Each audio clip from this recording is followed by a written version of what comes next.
introducing you with John Solleder, who's one of the uh, great leaders of this multi-level MLM companies, and he has been working with several companies, and now we have the pleasure of meeting with him. Thank you, John, for being here. Well, thank you, Maria, for having me, and it's my pleasure. Thank you. And if I asked you, what is the one word that defines John Solleder, what would it be? Persistence. Wow.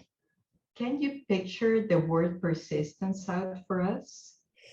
You know, I've always been one of those people that looked at the world as something that if you don't give up, you will eventually figure out whatever it is that you want to do if you're persistent, if you don't give up easily. Too many people give up before they get to the finish line because things are difficult. Maybe you have early success in your business and all of a sudden it gets a little hard and you say, oh, this is hard, I'm going to quit. That's not me. I've been persistent now for going on 39 years in network marketing. It'll be 39 years in April. I started as a college student and it was very, very difficult because I didn't have any money. I didn't have any contacts. My friends were all young people. They had no money. They had no contacts, but I was persistent and I wanted to figure out the business. So I stayed with it and I stayed with it and I stayed with it. And eventually by 1989, I earned my first $1 million in network marketing. I was still in my 20s at the time, but the first few years, my earnings were horrendous. The first few years, I barely made a living, but I knew I wanted to do this for a living. I was very dedicated. So persistence, I just stayed the course and I stayed with it and I read the books and I went to the seminars and I asked the questions. And then I did the most important thing that you can do in any business, which is go do the business. You can read everything and listen to everything, but you have to go and do it. And maybe because I had an athletic background, Maria, I also understood that I had to get my nose bloodied sometimes. I had to have people tell me no. I had to have people reject me. I had to have people tell me I was crazy, including my own family, that I had an education and I should do something else for a living, use my degree. And I just said, well, I see a vision with network marketing and I want to be part of that industry. And I stayed with it and I was just persistent and never gave up. And here I am all these years later, successful, but it wasn't easy. But if I had given up, well, we wouldn't be having this conversation. That's right. That's right. How did you deal with this very important background that is about the family?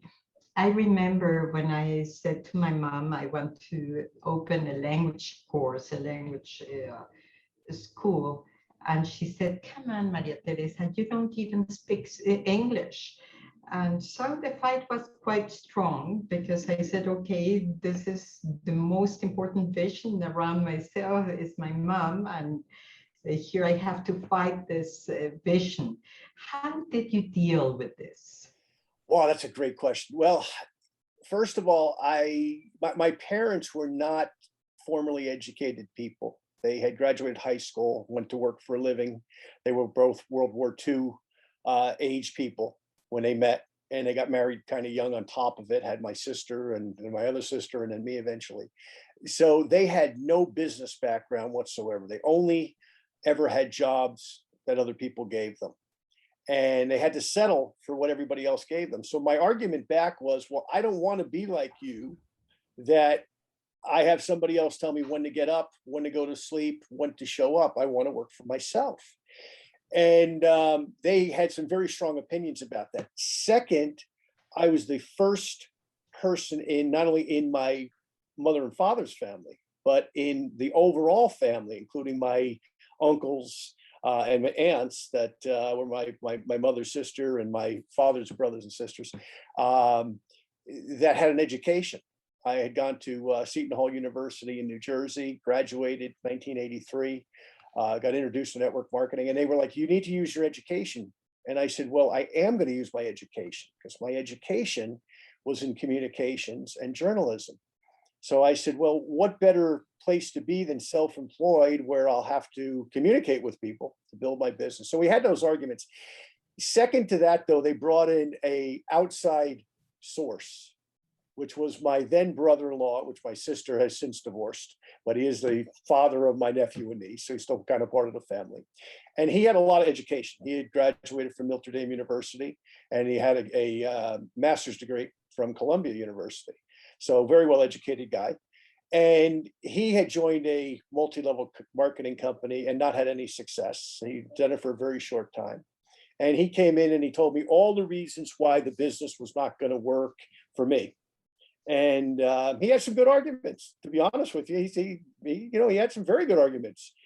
But once again, I said to him, Ben, I'm going to do this because, to me, I see an avenue for me to have my own business. And because I was raised very poor financially, I didn't have somebody who was going to give me money, or a rich relative who was going to die and I was going to inherit money to go and buy a franchise, for example, or some other type of traditional business, perhaps.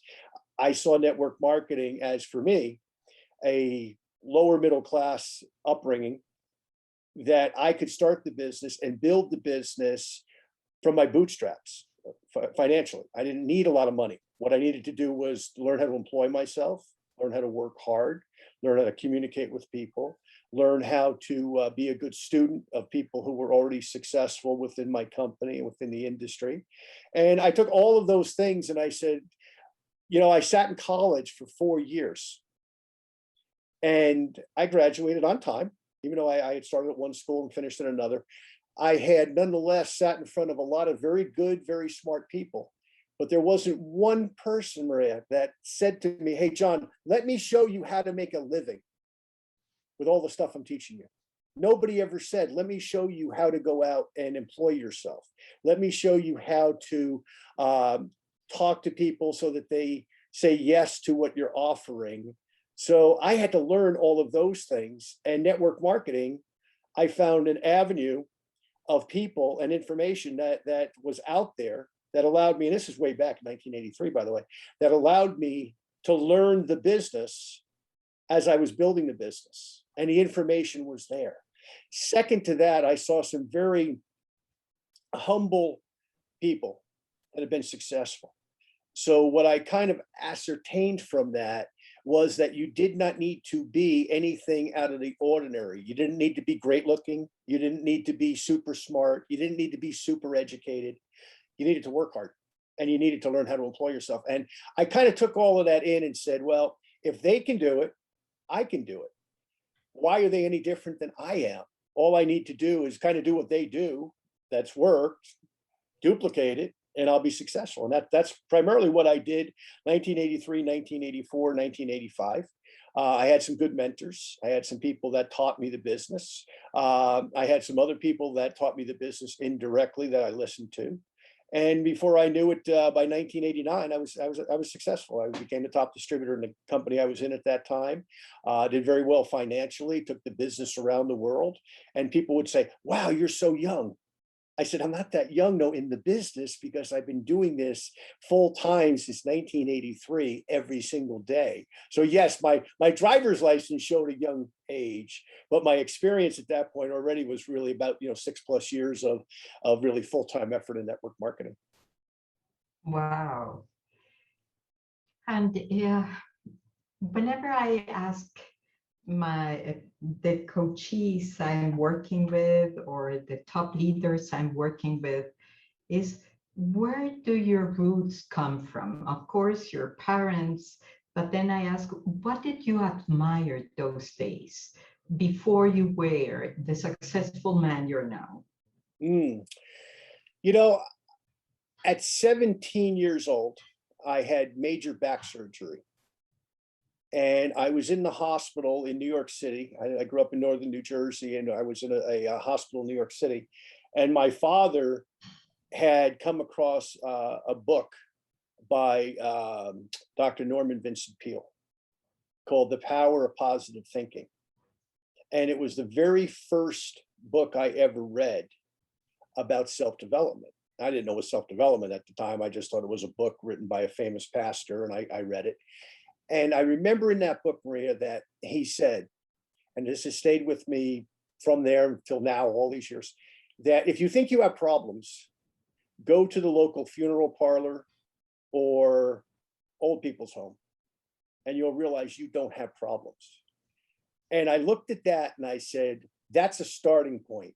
Because if my biggest problem is talking to people and getting them to buy my product and some of them to join my business, right? So I could eventually build a residual income. If that's my biggest problem, I don't have any problems. My only problem is lack of capital. The rest I can figure out by working hard. And I always was humble. I always studied people like Dr. Peale. James Allen, who wrote the book As a Man Thinketh, was another book that I came across during that period of time. And what that book talks about is that you don't attract what you want to be, you attract what you are. So I said, well, I think I'm a good person. First of all, I think I'm a decent human being. I don't hurt people. I don't go out to hurt people. I don't steal. I don't lie. I don't cheat. Those are all good traits. And that's what I want to attract, is people who have good character for my business, so that they'll represent the product well, represent the company well, represent the business itself well. So those two books early on. And of course, I read Think and Grow Rich by Dr. Napoleon Hill.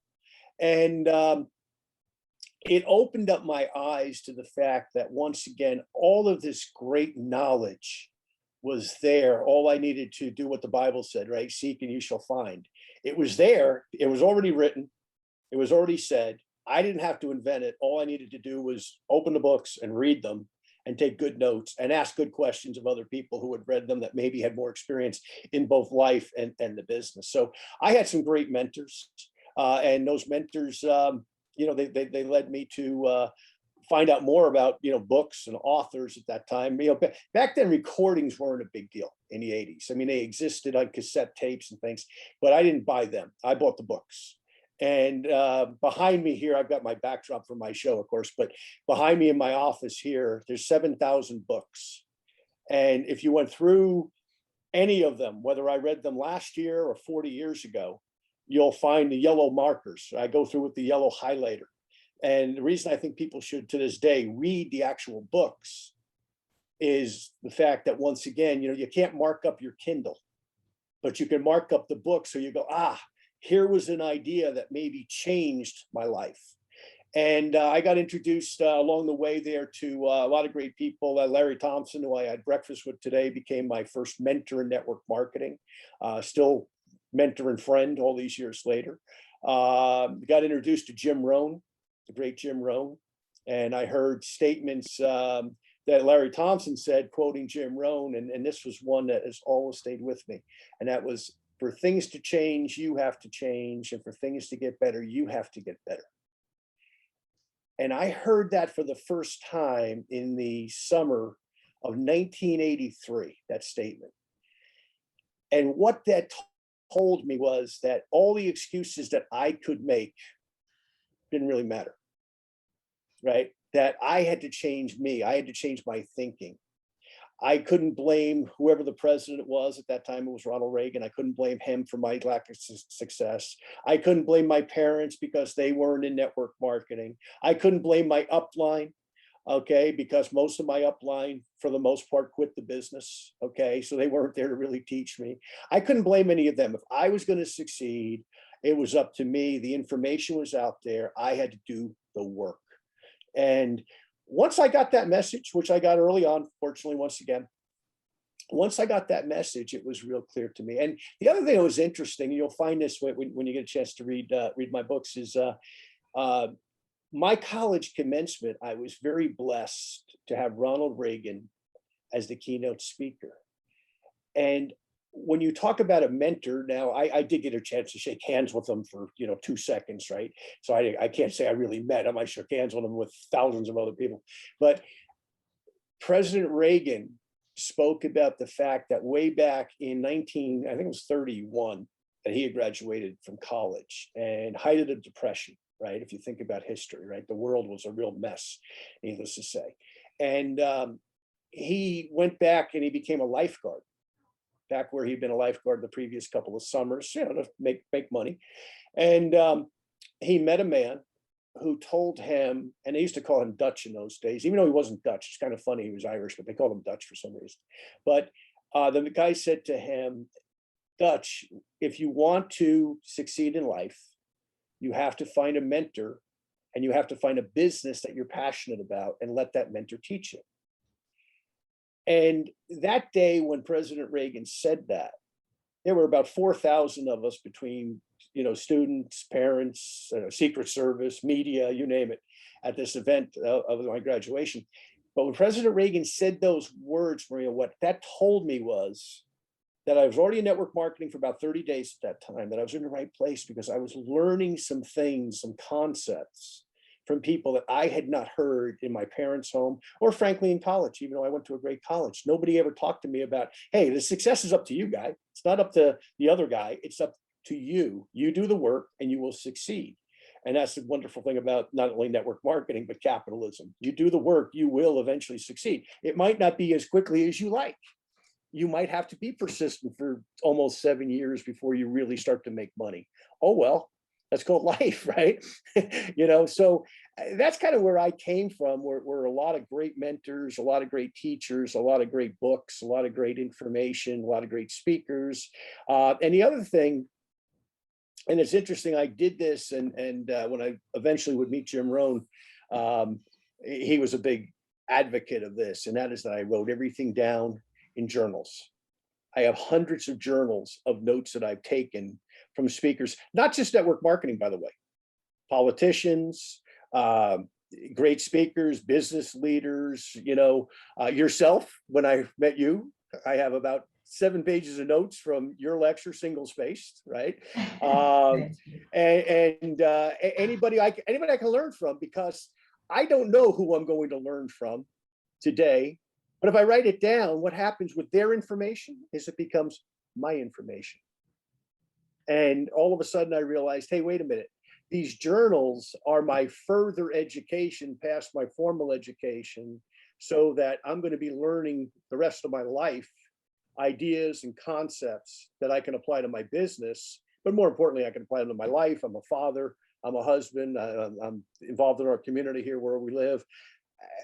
These things are things that may not apply even necessarily to my day-to-day network marketing business, but they're going to apply to something. So capture them. Never trust your memory. And I started that, fortunately, as a discipline early in life. And now that I'm 60 years old, I'm really glad, because you can't trust your memory anymore when you get to a certain age, right?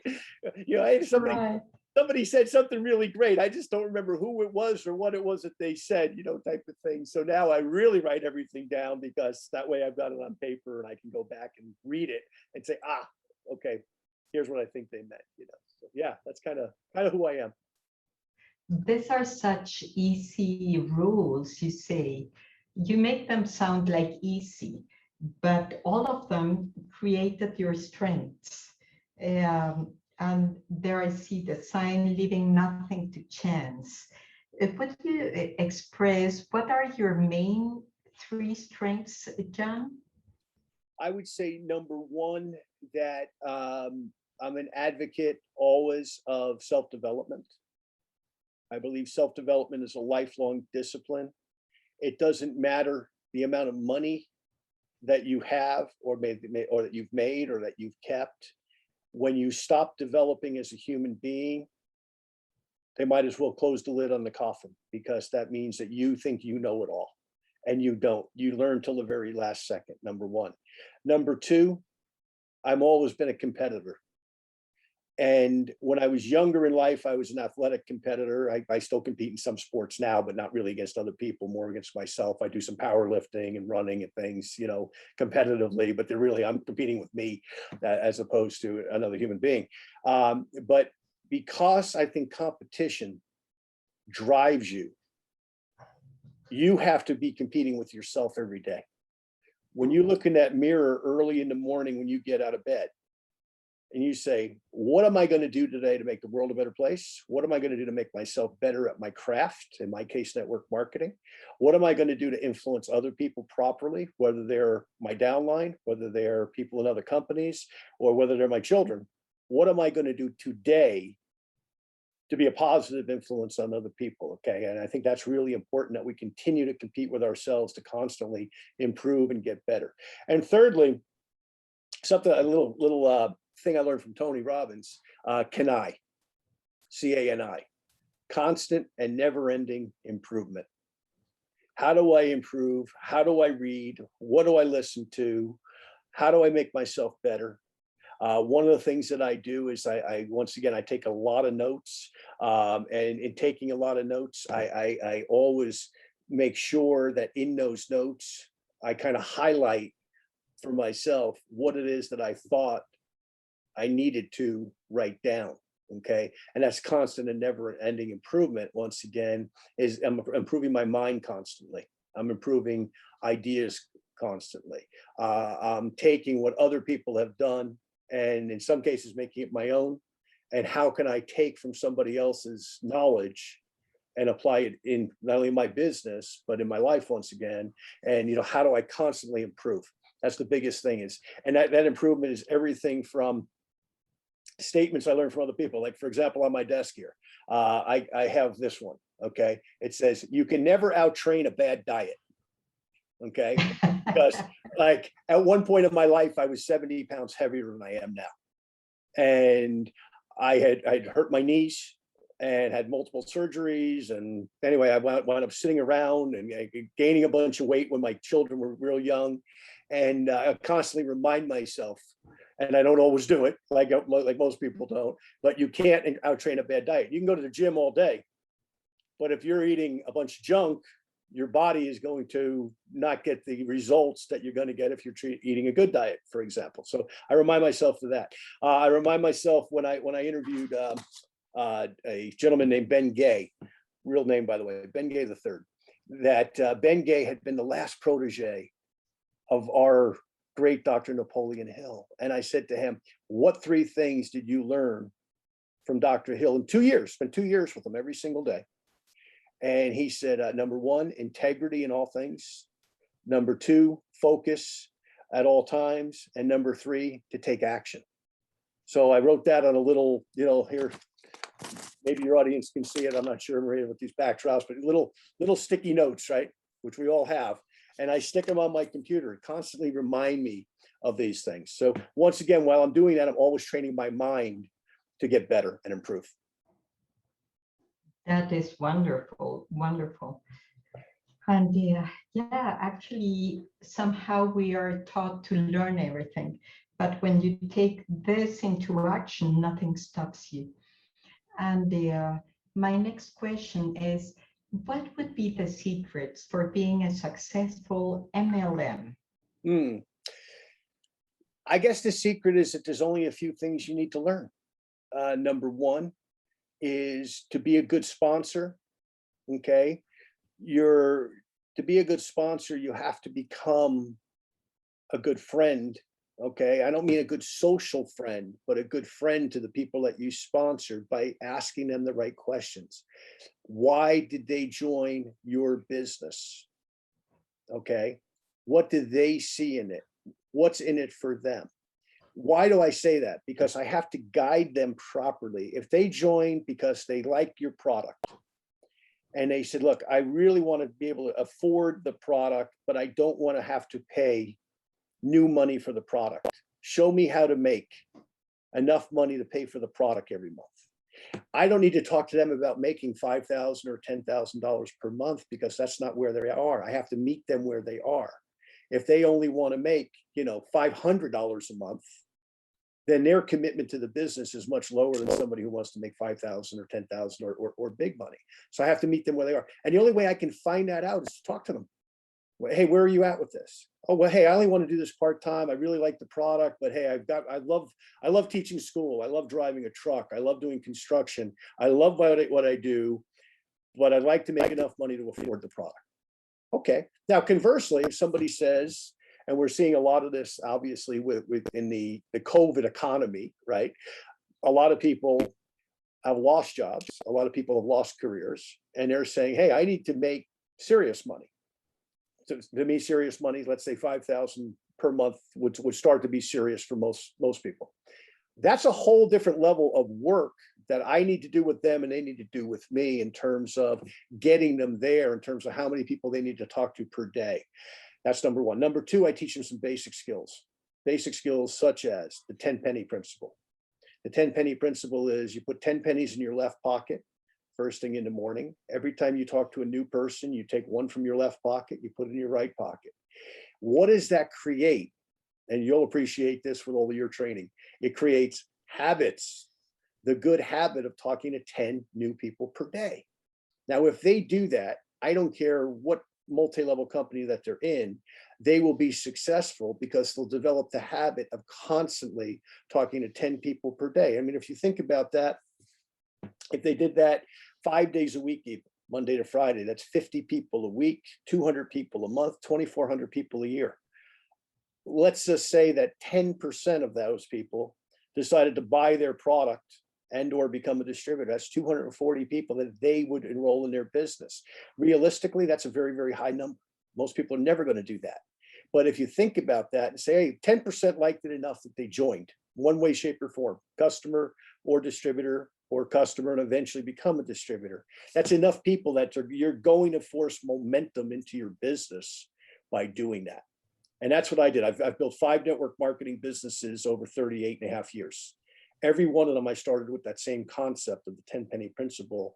Now, as my business grew, I didn't have to talk to as many new people for myself per day because the people in my business started to bring me people. Hey, John, can you talk to Bill for me, or Mary for me, or Sue for me?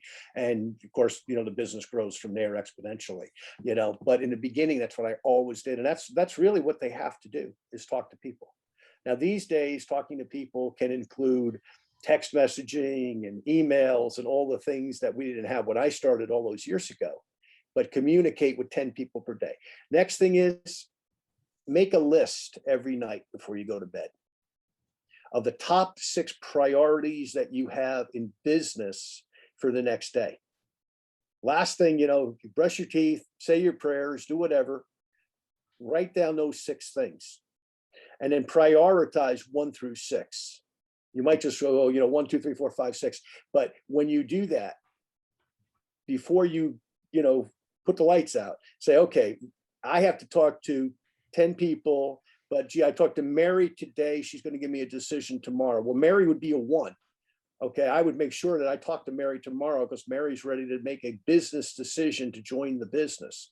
That would go above, I've got to call the company about some customer service minor issue. Okay, that might be on the list, but I'm calling Mary at 8 o'clock in the morning to say, hi, Mary, it's John. How are you today?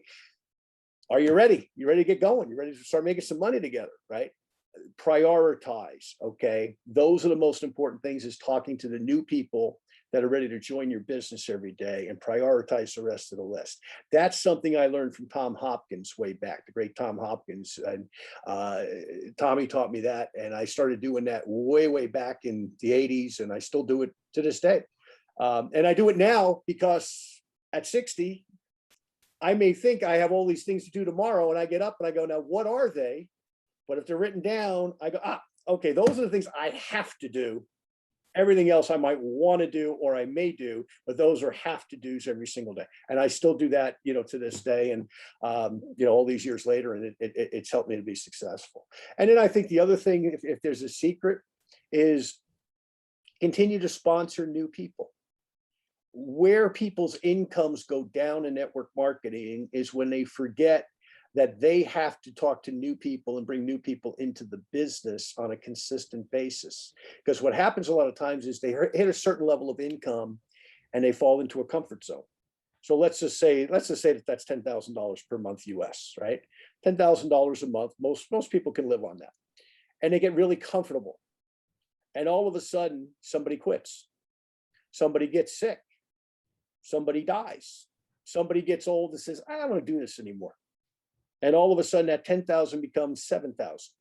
You have to constantly be replacing people. The way that you do that is with new people. But there's a more important point, and that's relationship building, right? Well, if we think about it, all of us were single at one time in our lives. Some of the people listening might be single right now. Think of any new relationship you have with a possible mate, how exciting it is. It's the same in our business. If I talk to the same people every single day, Maria, wow, it gets boring. But when I have a new person that I bring into the business, it's that new relationship. Who do they know that they're introducing me to? Those are all new relationships, right? So it gets my energy going. Yes, it gets their energy and their business going, but it gets my energy going in working with them. So it's very, very important to constantly bring new people to your business, new relationships, new growth, and of course, replace some of the old growth that does fall off like any business. It doesn't last forever. So you do have to replace people from time to time. Thank you, John.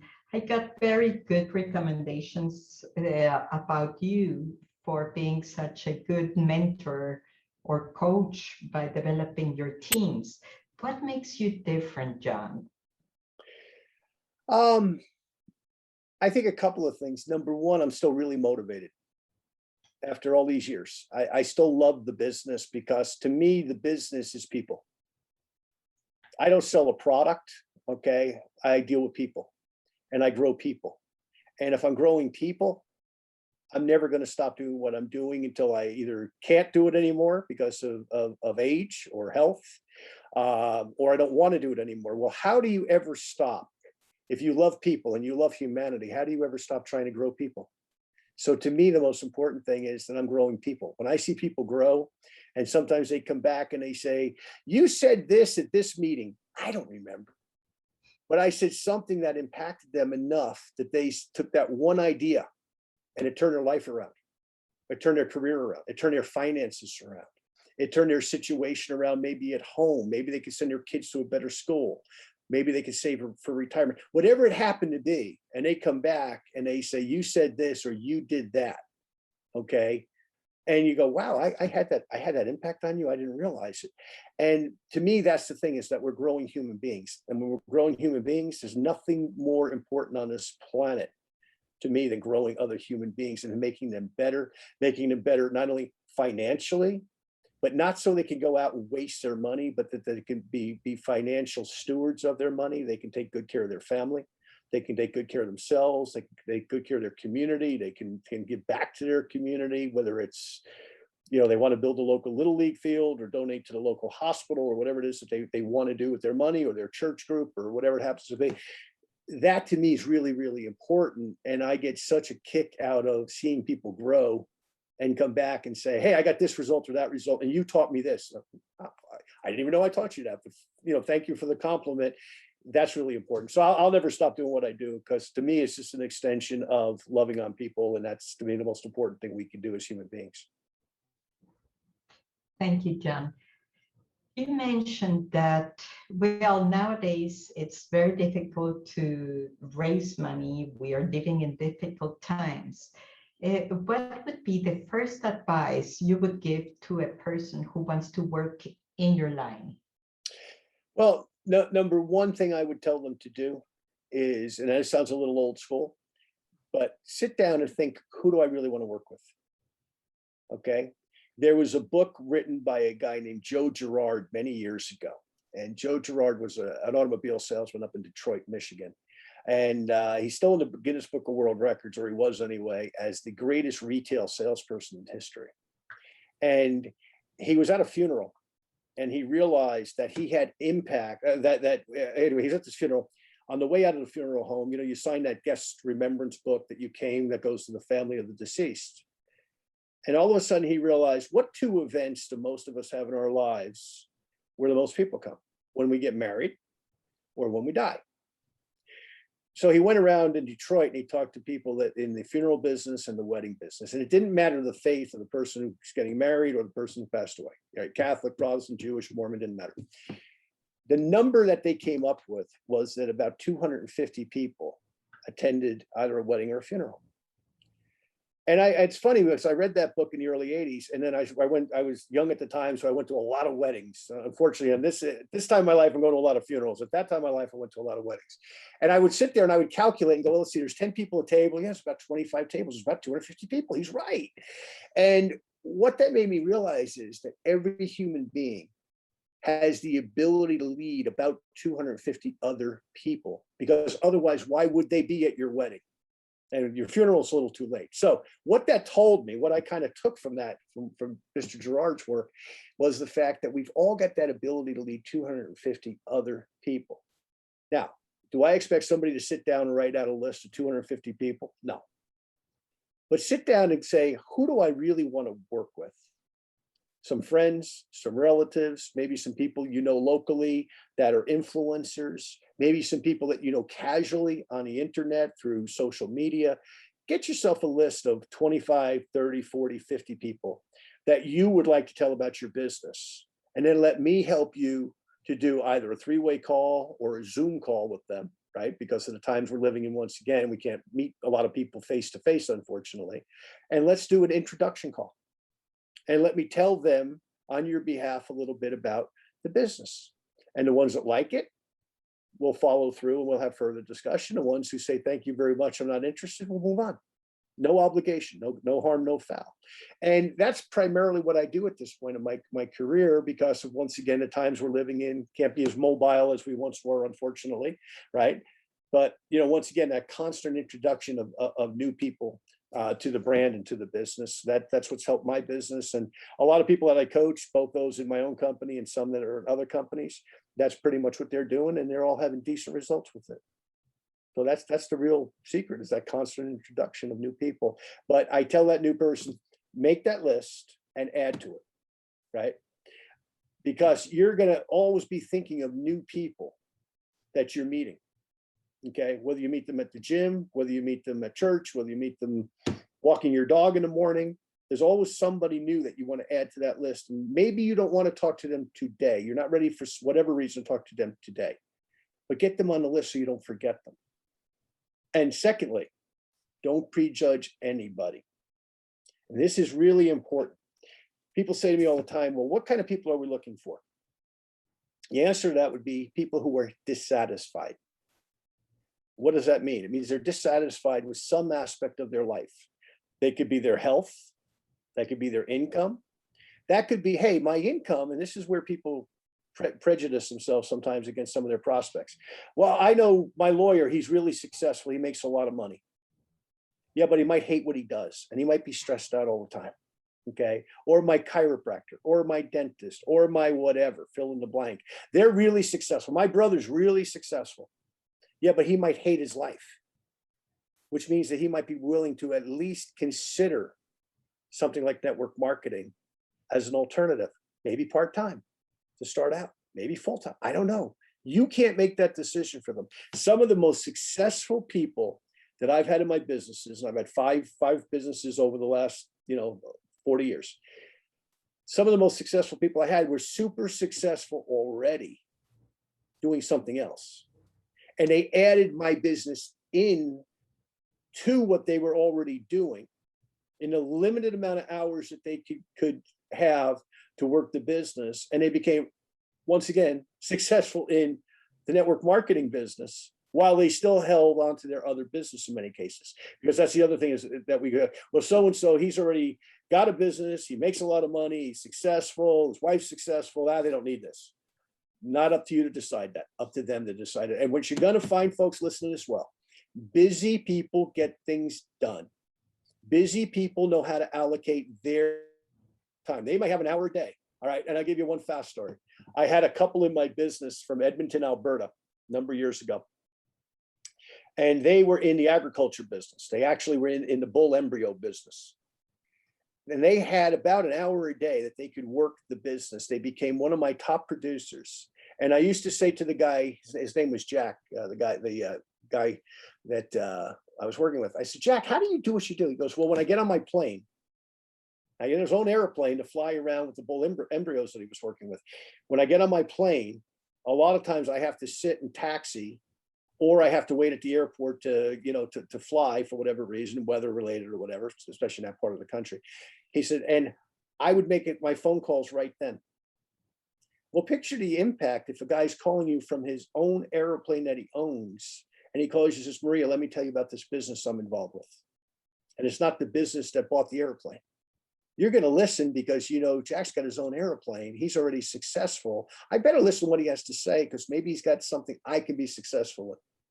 So once again, and I could use lots of stories like that. I won't for the sake of time, but there's a lot of them in network marketing, not only in my particular company, but in a lot of companies where people are already successful and they add what you have to it because they like it and they want to do it and they see it as another entrepreneurial pursuit. Multiple sources of income is what we call it, MSIs. Let me add something to what I'm already doing and see if I can be successful at it as well, to whatever limitations that I might have time-wise, but let me add to it. And the other thing is, of course, in network marketing, we duplicate time. Jack may have had an hour a day, but the person he was calling might be retired, might be unemployed, might be in a job that they hate that they leave. Well, they might have 40 hours a week that they can put in. Well, now all of a sudden, Jack's 1 hour a day became plus 40 on that other person's time. So that always think of it that way, that you're duplicating time, okay, with people as opposed to just the personal time of that one individual that we may bring into our business. Time duplicates. Thank you, John. And if from all the companies of MLM, which one is the best one? Wow. There's a lot of good ones. Obviously, I'm a little prejudiced when it comes to Immunotech Research because that's the company I've been with now for 24 years. I was one of the founding distributors, helped to really put a lot of what exists today together. And of course, that particular company, Immunotech, we've got a great product called Immunical that has 46 years of evidence-based science associated with it, going way back to 1975 when the product was first discovered and worked on, and we've had clinical trials around the world. We've had Nobel Prize winners like Dr. Luc Montagnier from Pasteur work with it, for example. We've had Dr. Wolf Droge work with it, for example, from the German Cancer Institute many years ago, and on and on and on. So we've got a lot of research associated with that product. So I'm really proud to represent that particular brand. But there's other good companies. There's a lot of great companies. The great companies, the ones that have hit the huge numbers. Amway, of course, the biggest. Herbalife, one of the biggest. I started my career at Herbalife. I still have great respect for that company. Certainly New Skin, Melaleuca, Shackley, and they're all fine companies. There's others. A.L. Williams, which is called Primerica. They're in the financial service field here in the U.S. Very large company. And there's some others. Look for a product that makes sense to you. Look for a product, and this is what I tell people when they look. Obviously, I want everybody to join Immunotech. Okay, that would make me really happy, but that's not realistic. Okay, but here's what I'll say: find a product that you would buy as a customer if you could not make a dime from it. That's the product that you're going to be passionate about. For me, it's Immunical. I was introduced to Immunical because my mother had an illness.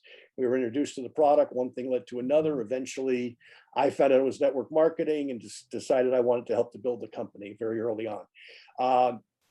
Find that for yourself, okay? Whatever that product happens to be, or it might be a service. There's some companies that sell services.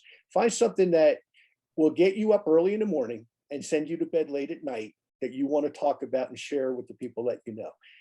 Okay, hopefully it's Immunotech and Immunical, but if it's not, whatever it is, that's what you have to do because you got to be passionate about it.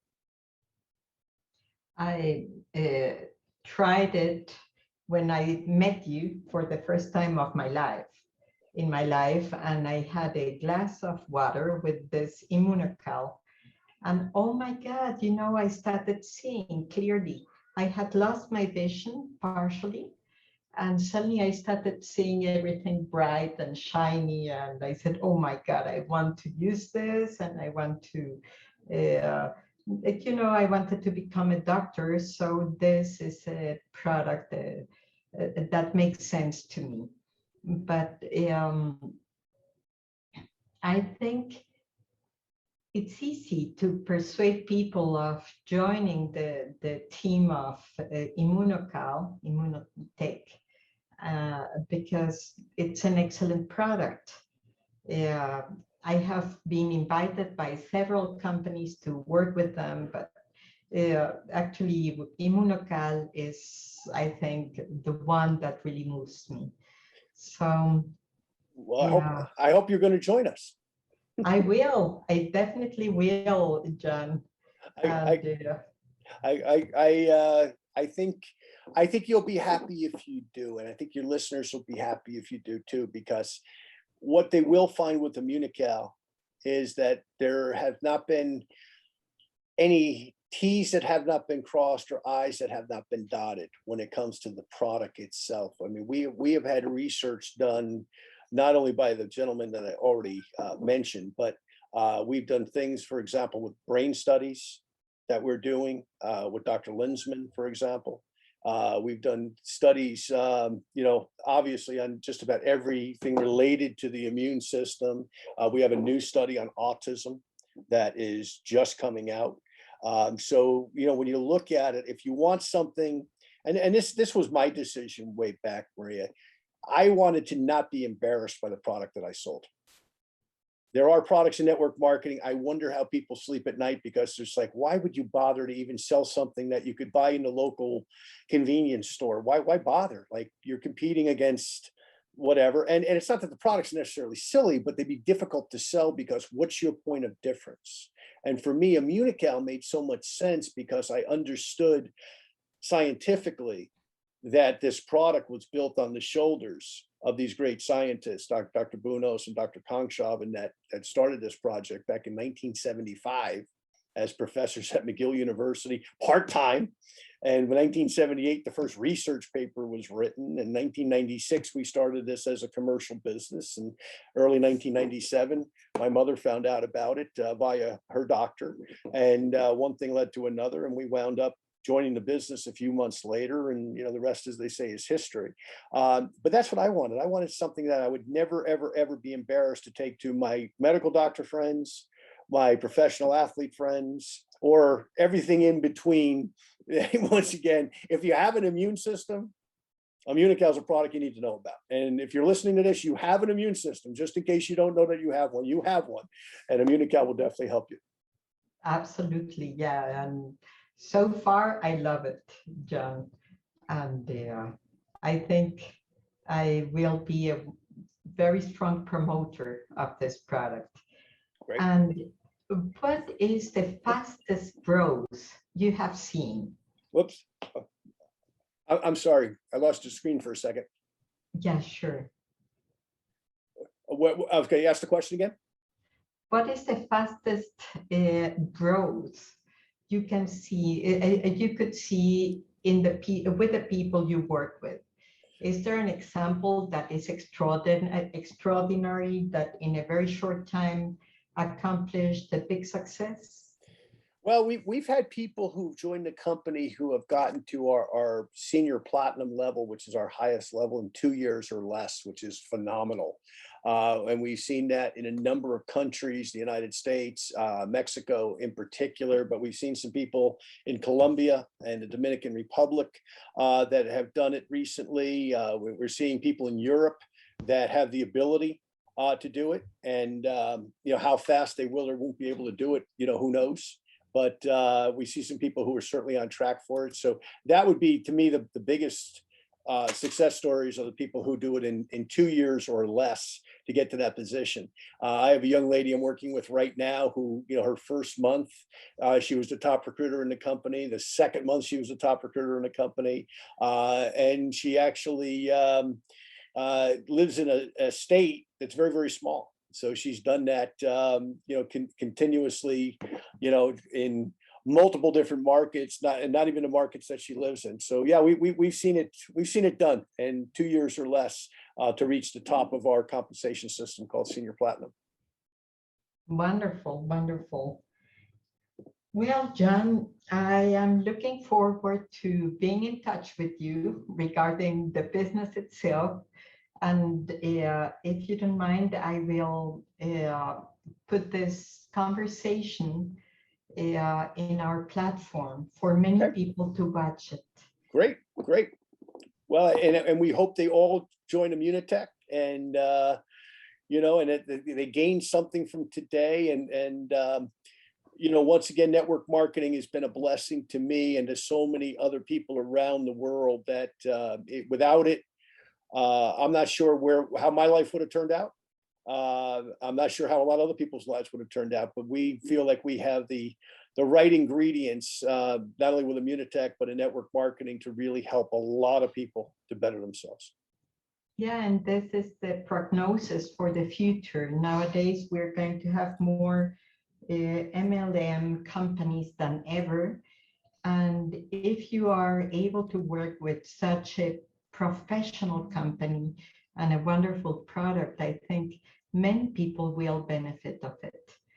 So thank you very much, John, for all your time and passion on what you do. Right. Well, anytime, Maria, it's a blessing. And for some of the people who haven't had a chance to see you speak, you are phenomenal, amazing. I've got my notes, as I said earlier, and just love everything that you stand for and the great things that you're doing to help other people. Thank you so much, John. It's been a pleasure. We'll Thanks. be in touch. Take Thank care. you. Okay. Bye-bye. Bye.